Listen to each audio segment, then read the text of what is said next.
Hare Krishna everyone, we are continuing to read the Teachings of Lord Kapila, the book by His Divine Grace Srila A.C. Bhaktivedanta Swami Prabhupada. Chapter 12. Association with the Supreme Lord through hearing. Continuing. Our material disease lies in wanting to satisfy our senses. We have stated before that advancement of civilization means advancement of sense gratification, but bhakti means just the opposite. As long as we are interested in sense gratification, there is no question of bhakti. We have to reduce our tendency for sense gratification and increase our devotional activities. We have also stated that material bondage means accepting one body and creating another. Krishna, through nature, will give us full facility to enjoy our senses. Presently, in Western countries, it has become fashionable to run around naked.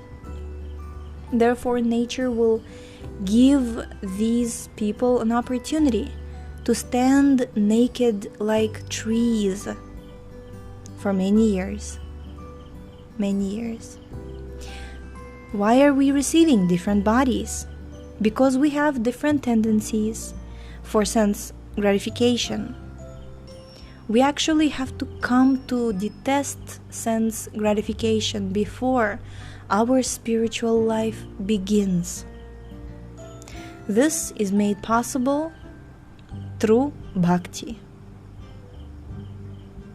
Although Krishna is beyond our vision, He has agreed to be seen by us through the Archa Vigraha, the deity. We should not think that the deity is made of stone. Even if it is stone, we should think that Krishna has made himself visible before us like a stone because we cannot see beyond stone. That is Krishna's mercy. Because our eyes and other senses are imperfect, we cannot see Krishna present everywhere in His original spiritual form. Because we are imperfect, we see the difference between things material and spiritual. But Krishna, being absolute, knows no such distinctions. He can become spiritual or material, however He likes, and it does not make any difference to Him. Being almighty and omnipotent, Krishna can change matter into spirit and spirit into matter. Therefore, we should not think, as the atheists do, that we are worshipping idols. Even if it is an idol, it is still Krishna. That is the absolute nature of Krishna. Even if we think that the deity is a stone or a piece of metal or some wood, He is still Krishna. The understanding of this requires bhakti on our part.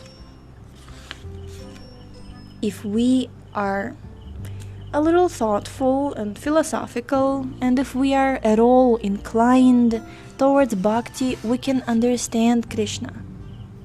Understand that Krishna is present in stone. Actually, nothing is different from Krishna because everything is Krishna's energy.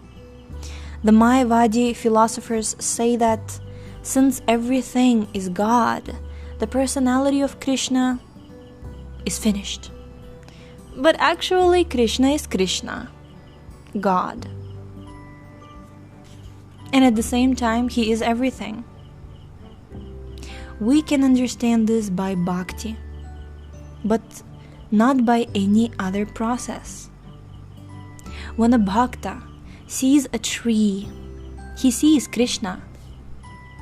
As explained in Caitanya Charitamrita Madhya 8, 274. Stavara jangama dekhe na dekhe tara murti, sarvatra haya nija ishtadeva spruti. The advanced devotee does not see living entities as moving and not moving. He sees Krishna. This is also stated in the Brahma Samhita 5.38. Premanjana churita bhakti vilochanena santah sadaiva hridayeshu vilokayanti. Because his eyes are always smeared with the ointment of devotion. The devotee always sees Krishna and nothing else. He sees Krishna and Krishna's energy everywhere. For instance, if you love your child, when you see your child's shoe, you immediately see your child. Or if you see your child's toy, you immediately see your child and hear his voice. Similarly, if we have actually developed love of Krishna, nothing exists but Krishna.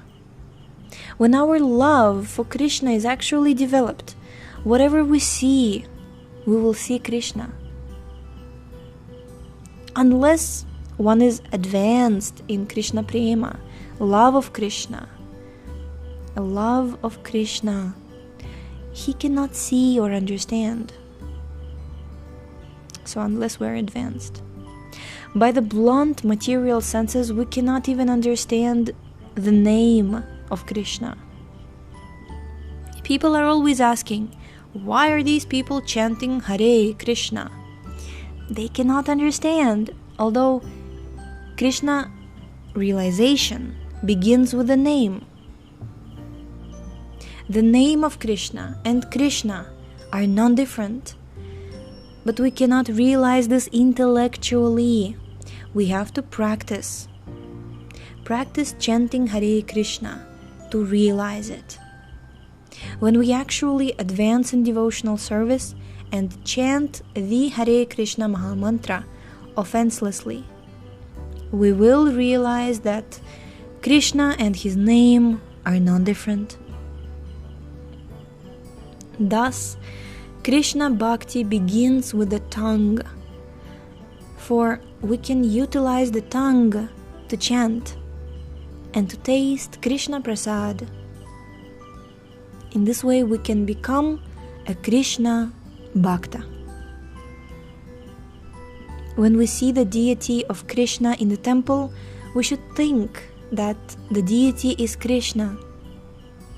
In this way, Krishna has agreed to be seen by us and even dressed by us.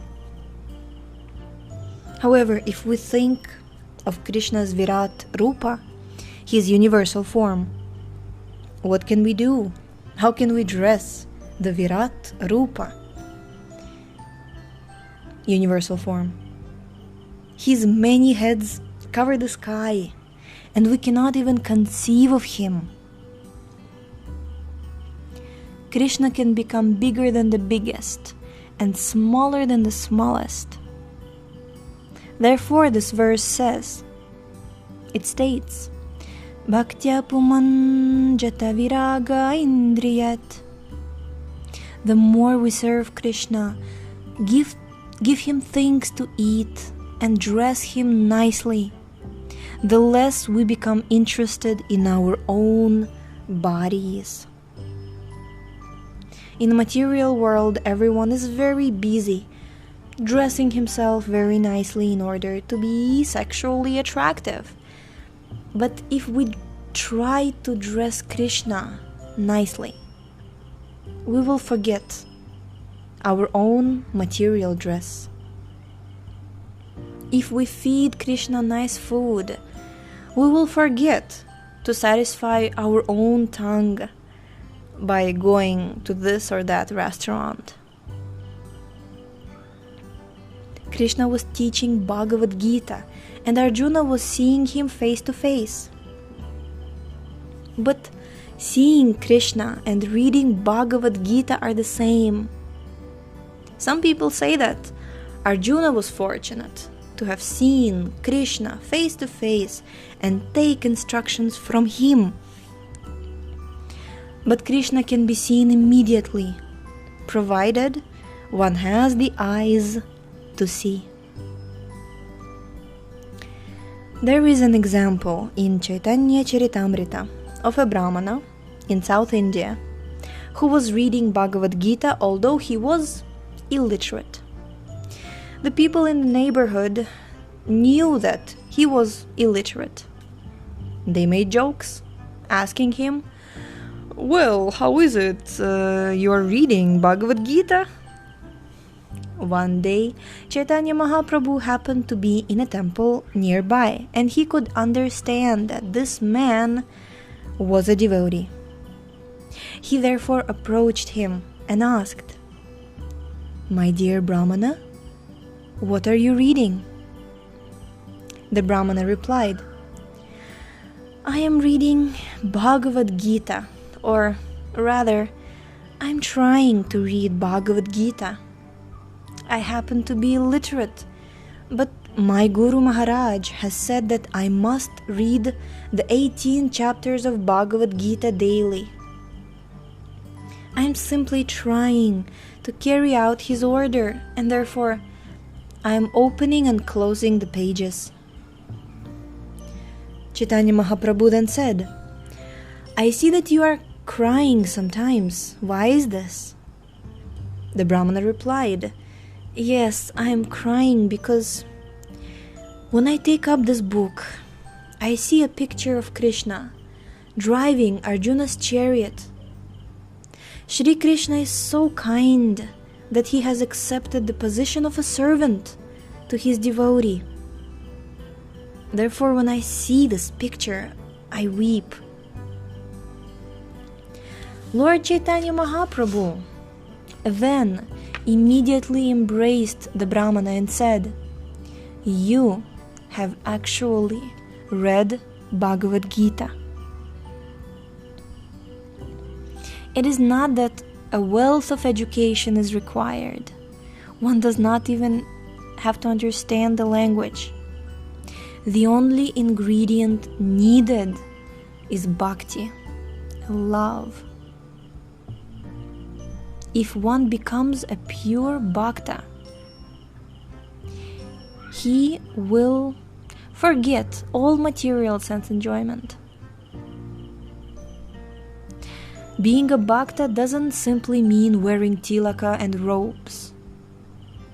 One is not a bhakta if he has a taste for material sense enjoyment.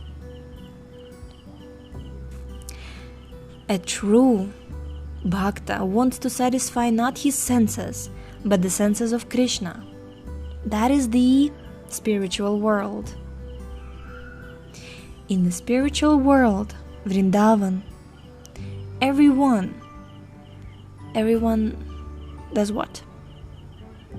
We're going to read about this tomorrow. Thank you so much for tuning in today. The link to this book is in the description. Please check out our website, shravanamdiaries.com, where you can find the list of all the books we've read so far, the biography of the author, His Divine Grace Srila Prabhupada, all the previous episodes, the timeline of episodes, and some other interesting things. So check it out. And yes, please read these books along with us and share them with all of your friends. And we shall see you tomorrow. Hare Krishna.